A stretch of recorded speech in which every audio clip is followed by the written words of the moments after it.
Hello friends, so today we'll be making tasty tangy chutney out of this bilimbi fruit. In our language it is also known as bimbul.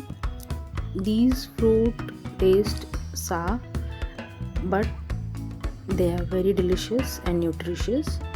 So let's make it. Initially I'm cutting off the edges and nothing else. The seeds inside the fruit can also be eaten. So they are very soft and mushy, so they'll easily be crushed in the mixer, so no need to worry about it.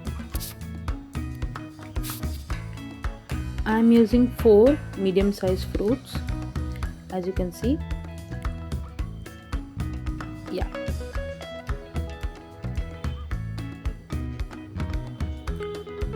in this vessel I am taking those cut fruits and I am adding little water. I'll cook this for approx 5 to 10 minutes till the color changes and the fruit becomes mushy and soft. You can see the color, it has turned little yellowish. You can also use a spoon to test whether it is cooked or not. It should just go right in there. So now let's take the mixer. I am adding grated coconut.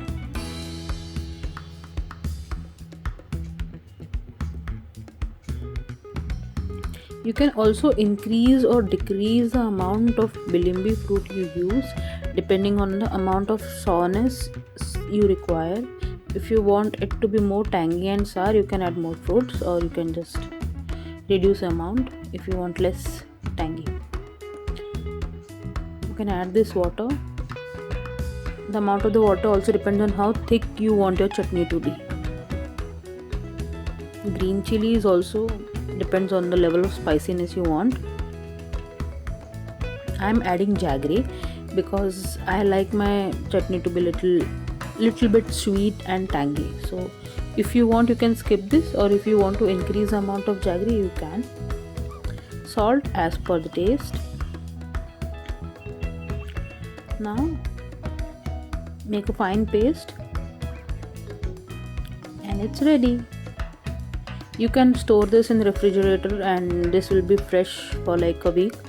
I myself make this once a week and store it in refrigerator and have it every day alongside my dinner or lunch. It tastes tangy and yummy. And if you like this video, please leave a like, share with your friends and leave a comment if you have any doubt. I'll be happy to answer it.